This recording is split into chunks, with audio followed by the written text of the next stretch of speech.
wait and see when the hammers go down what is going to happen here. Waiting for the lights. Waiting, and boom, we're off and racing. And a great start there by Davy Joubert. Davy Joubert keeps it, heads up on the inside, hard on the brakes, turns it in nice and smoothly into KFM corner. Runs it out nice and wide. He's still got the Viper right in behind him, but have a look at Steve Humble. Steve Humble just tucks his nose underneath that fat wing of the Viper in front of him. Pushes very, very hard. Right in behind them, still Fourie. Fourie just losing pace ever so slightly. Right in behind Fourie. It looks like it is that Nicky Dix? No, that's Clinton. He's right on the gas. Into row sweep now. And you can see those top three starting to get away. Humble does not want to see the Viper get away from him. As they hit the back straight away, I reckon Humble's going to have to be right up underneath the exhaust pipe of the Viper to be able to maintain the pace. But no, it is the Elise that's out in front, and that in the hands of Davy Joubert. Well, watch Keith Fourie come up on the inside of Humble. He's looking towards the inside. Humble slams the door in his face for P3. And Jarvis's Viper is staying very much in touch with Davy Joubert as they come out. That Viper on rails today, gotta say. And Davy Joubert comes towards us, crosses the line about a second ahead there of Jarvis. Then it's Humble. Behind Humble, Keith Fourie and Clinton Thorne. Thorne very well placed in that car of his. And behind him it is Nicky Dixon, and it's Ryan Buddha. Ryan Buddha well placed there. And also behind him, Colin Plitt. And a great ride there as they come up the Joubert straight. Still, Davy Joubert leads the pack. Behind him, Craig Jarvis. Then it's Humble.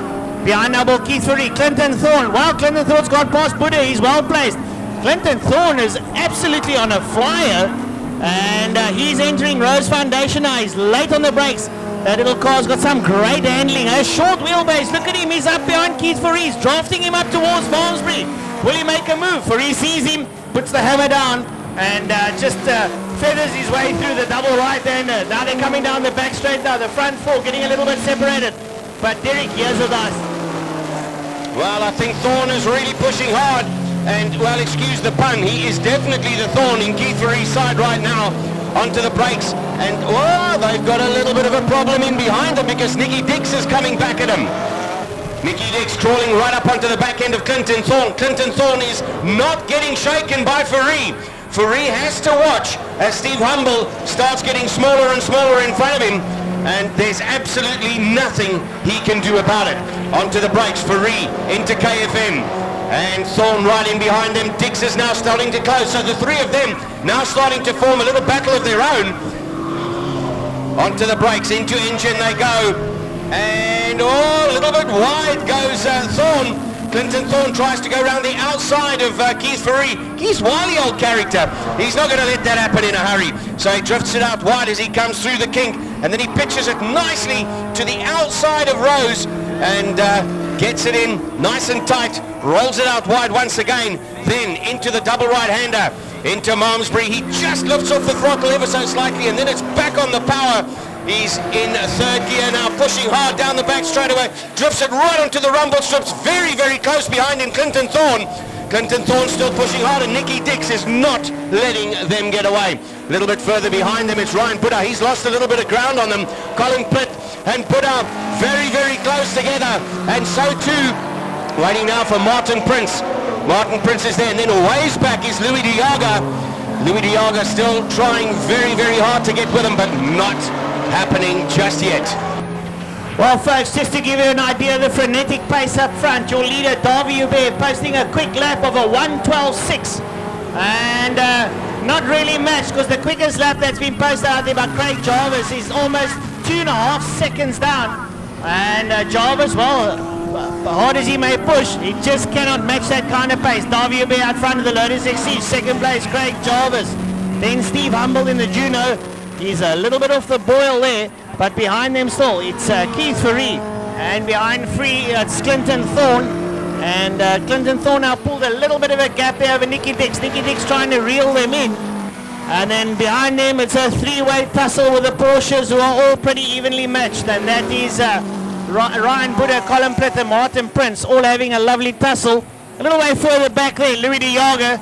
Diago riding his own race there and acquitting himself well as he may. And yeah, the leader comes over the line now, Derek. He's stretching his legs properly. Yeah, no, he's a good 8 or 9 seconds ahead. And I don't think that Jarvis is going to have anything left in the tank there after this one. He's had to watch that little Elise get further and further away. And it's been pretty much the way things have run since the beginning of the year. Yes, this only round 2, but we saw it happen in the first race of the year. And it's happening pretty much the same right here, right now. So, in a straight line, it would appear as though the Viper is almost as quick, if not just maybe a bit quicker in a straight line to what the Lotus is. But my word, is that Lotus handling. And watching him go into and come out of the corners, there's the age-old adage that you go in slow and you come out very, very fast. And this is obviously the tactic that he's using. And I don't think that Darby Joubert is aware that we're watching him with that close scrutiny, because he's right on the absolute limit. He's braking relatively early. He's just dabbing the brakes as he goes into one, and then he's hard on the brakes shortly after that. And of course, as you watch him go through, there's not even an iota of a brake light coming on that car. It's just full taps. Well, it looks like Nicky Dix has now come through. He's got Clinton Thorne. Dix has come through, so now he's stopped. He's the nose of that Porsche underneath the back of Keith Fourie. Keith Fourie is in trouble. Here we go. Oh, now he goes to the wide side. So let's have a look and see if Nicky Dix is going to be able to get through on Keith Fourie. He does around the outside into one. How do you do that? KFM corner, he goes around the outside, but in doing so, it certainly appears to me as though might Fourie have a little bit of a problem, because round the outside, there goes Clinton Thorne having a look up the outside of Fourie as they go into engine, out of engine. I think Thorne just overcooked it ever so slightly, ran it in a little bit deep and started to run wide as he came out of 2, and that put pay to his charge. But it doesn't look to me as though Keith Fourie has let go of Nicky Dix yet. Well, up behind him, and someone puts it sideways coming out of 3. There was a great dice there. I think that's Martin Prince. Martin Prince has put it out of that 3-way tussle there with Colin Plitt and Colin Plitt. Colin Plitt puts it out there now. So Ryan Buddha and Martin Prince out there. So Colin Plitt puts it out there. And a little way further back, there's another bit of a tussle brewing up there. And that's there between Marcus Henkel and Cyril Ginsberg. Ginsberg was a lot closer. He's now off the pole. And, well, Martin Prince now pulling away. And Marcus Henkel, sorry, he's pulling away. Francois, I've got to ask you a question. You have got a 1.8 million rand motor car. You have modified it ever so slightly, albeit suspension, exhaust systems and that sort of thing. You're in a race. You get it out of shape. You're in a dice. What must be going through your mind at that stage? Well, I reckon if you're a race driver, it's not never mind the car, it's damn, why did I do this? Yeah, but I mean, if that's kind of your racing budget, and you know that you budgeted so much for today, and you're getting it sideways, you're getting it out of shape, there's cars all around you, you're heading towards the infield, your foot's on the accelerator, you must be thinking to yourself, I hope this doesn't go pear-shaped. Yeah, no, you don't want to scratch your thing. That's for sure. Yeah, no, because that's hard-stopping moments there. Yeah, no, it is hard-stopping. But nonetheless, Colin Plitt sits there on the inside of engine, and well, Keith Fourie up on the inside of Nicky Dix now going into Cape Town corner. And well, that tussle's just heated up now. There are 2 cars, and there's someone up behind them too. And that's Clinton Thorne. Clinton Thorne's now just going to he's coming back. He looks like he's egging on now. He's coming down the main straight, drafting up against the wall here, trying to get some drive going on into KFM. But Nicky Dix up having a great run there now with Keith Fourie. And Fourie now leading them, but I'm telling you what, Nicky's going to come back at him, that's for sure. Well, if they keep on carrying on like this and tripping each other up, Nicky Dix and Keith Fourie are going to get into trouble very soon. And as I say that, Thorne is absolutely insane on the brakes. He now gets through on Dix, but I think there might be a problem there. Well, Thorne goes flying past the Porsche of Dix, and now he sets chase after the other flying Porsche of Keith Fourie. But I think Dix has got a problem. Nicky Dick slowing right down. So well spotted there by Clinton Thorne. Clinton Thorne sees the opportunity, but now that's given Keith Fourie a little bit of open air in front of him that he's got nothing to worry about as P1 and 2 come through on us. And still, well, it looks to me as though Davy Joubert are battling slightly with the traffic, because it seems to me as though Jarvis has closed up ever so slightly, and I reckon Jarvis is just using the brute force and grunt of the Viper to get past them on the straight. Right, he's low in turn 2, and 3/4 of the way around, he puts the foot down and runs it out nice and wide, which sets him up perfectly for the kink. And then I've watched them go through the kink every now and again, and as they go in, it's like there's a slight little dip as they go through the kink, and as they come through, the back end starts to get a little bit loose as the car goes light, because you go over a crest and then down, and of course the back end of the car loses slightly, but they just keep the hammers down, and it's incredible to watch how these guys, and the pace that they're carrying, it's brilliant. Well, yep, and they're down now into Cape Town corner. Davy Joubert is a little bit in the mix there.